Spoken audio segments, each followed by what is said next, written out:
Hello friends, welcome to defence matrix. तो जैसा कि हम जानते हैं, कल डीएसी द्वारा करीबन 70,500 करोड़ यानी कि 70,500 करोड़ के डिफेंस इक्विपमेंट की परचेज को अप्रूवल दी गई है इंडियन आर्म फोर्सेस के लिए। इसमें से सबसे बड़ा हिस्सा जो है ये इंडियन नेवी को जा रहा है और करीबन 50,000 करोड़ के इक्विपमेंट्स इंडियन नेवी को मिलेंगे। और उसमें से भी जो दो मेजर चीज़ें हैं, एक ब्रह्मोस मिसाइल के एडिशनल ऑर्डर्स और दूसरा एनयूएच हेलीकॉप्टर्स के ऑर्डर्स।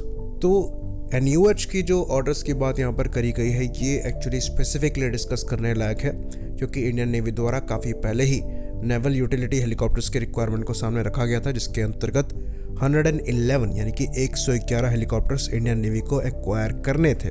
तो 2017 में इंडियन मिनिस्ट्री ऑफ डिफेंस ने अप्रूवल दी थी एनयूएच प्रोग्राम को, जिसके अंतर्गत 16 हेलीकॉप्टर्स फ्लाई अवे कंडीशन में इंडियन नेवी को रिसीव करने थे और बाकी 95 इंडिया में ही बनाए जाने थे। तो ये चीज़ हम आपको बता दें कि भले यहाँ पर चेतक हेलीकॉप्टर को इंडियन नेवी द्वारा इन एनयूएच से रिप्लेस किया जाना है, पर सेम कैटेगरी के हेलीकॉप्टर इंडियन नेवी लेने के लिए तैयार नहीं है।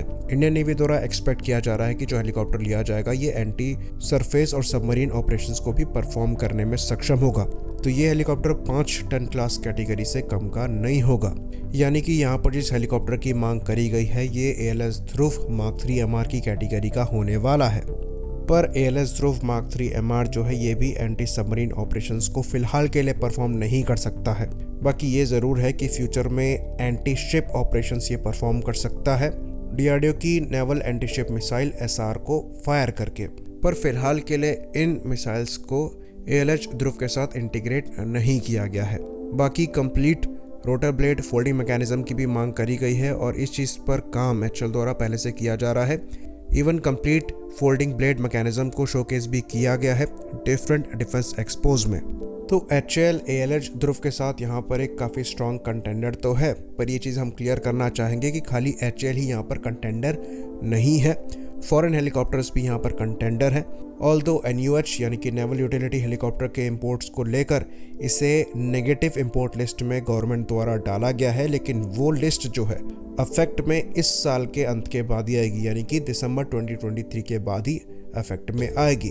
तो अगर इस साल ही ये कॉन्ट्रैक्ट साइन कर लिया जाता है तो हेलीकॉप्टर बाहर का भी हो सकता है, पर वहाँ भी ये इंश्योर किया जाएगा कि मैक्सिमम जो हेलीकॉप्टर्स हैं इंडिया में ही बनाए जाए। और वहाँ पर कोशिश भी ये रहेगी कि उन प्लेटफॉर्म्स को लेकर किसी पर डिपेंडेबिलिटी हमारी ना हो।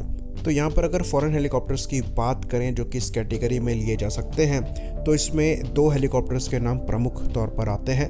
पहला जो है ये यूरोकॉप्टर AS565 पैंथर है, जो कि सबसे ज़्यादा पॉपुलर है और ये फ्रेंच ओरिजिन का हेलीकॉप्टर है, जिसे पहली बार 1984 में बनाया गया था और आज तक इन्हें यूज़ किया जाता है। इनके अपग्रेडेड वर्जन्स जो हैं ये आ चुके हैं। यहाँ तक कि चाइनीज़ नेवी द्वारा भी इन हेलीकॉप्टर्स को यूज़ किया जाता है। इनके लाइसेंस्ड वर्जन को वो यूज़ करते हैं, जिसे हार्बिन Z9 कहा जाता है। तो ये हेलीकॉप्टर 5 टन क्लास कैटेगरी में आता है, ट्विन इंजन हेलीकॉप्टर है और ये एंटी सरफेस और एंटी सबमरीन वॉरफेयर को परफॉर्म कर सकता है मार्क 46 एंटी सबमरीन टोर्पीडोज को यूज़ करते हुए। दूसरा जो हेलीकॉप्टर इस लिस्ट में आता है ये ब्रिटिश ओरिजिन का है और अगस्ता वेस्टलैंड को बिलोंग करता है। क्योंकि लियोनार्डो ग्रुप को अब अनबैन कर दिया गया है तो अगस्ता वेस्टलैंड के हेलीकॉप्टर हमारे द्वारा अब लिए जा सकते हैं। तो अगस्ता वेस्टलैंड का AW159 वाइल्ड कैट जो है ये एक काफ़ी नया हेलीकॉप्टर है और 2009 में ही इसकी फर्स्ट फ्लाइट हुई थी।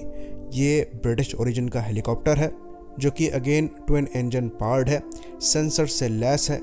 ये रिकॉग्निजेंस ऑपरेशंस को परफॉर्म कर सकता है, साथ ही साथ अटैक मिशंस को भी परफॉर्म कर सकता है, जिसके अंतर्गत ये सी वेनम जैसी मिसाइल्स कैरी कर सकता है एंटी सरफेस ऑपरेशंस के लिए या फिर एंटी शिप ऑपरेशंस के लिए। उसके बाद स्टिंग रे टोर्पीडोज को भी फायर कर सकता है। तो ये काफ़ी रिलायबल हेलीकॉप्टर है और काफ़ी एफिशिएंट माना जाता है। तो अगर ALH ध्रुव को इनसे कम्पीट करना है तो डेफिनेटली कैपेबिलिटी बूस्ट यहाँ पर रिक्वायर्ड होगा ध्रुव MR के लिए। और जो सबसे इम्पॉर्टेंट कैपेबिलिटी यहाँ पर है एंटी सबमरीन और एंटी शिप ऑपरेशंस को परफॉर्म करने की, उसका इंटीग्रेशन जल्द से जल्द यहाँ पर करना पड़ेगा। तो एक काफ़ी नेगेटिव इंसिडेंट भी ALH ध्रुव के साथ यहाँ पर हो गया है। एक हेलीकॉप्टर को डिच करना पड़ा है, जिसकी वजह से पूरी फ्लीट को ग्राउंडेड कर दिया गया है, पर यहाँ पर सेफ डिचिंग करी गई थी, जो कि एक काफ़ी बड़ा पॉजिटिव है। साथ में ये प्रॉब्लम किसी छोटे मोटे इशू की वजह से भी हो सकती है, क्योंकि इंडियन कोस्ट गार्ड ने यहाँ पर भरोसा दिखा है ALH ध्रुव पर और एडिशनल इनके ऑर्डर्स दिए हैं। तो यहाँ पर इंडियन नेवी किस डायरेक्शन में जाती है ये आगे देखने वाली बात है। आई होप इन्फॉर्मेशन क्लियर रही हो। इसी बात पर इस वीडियो को ख़त्म करेंगे। लाइक करिए, सब्सक्राइब करिए। जय हिंद।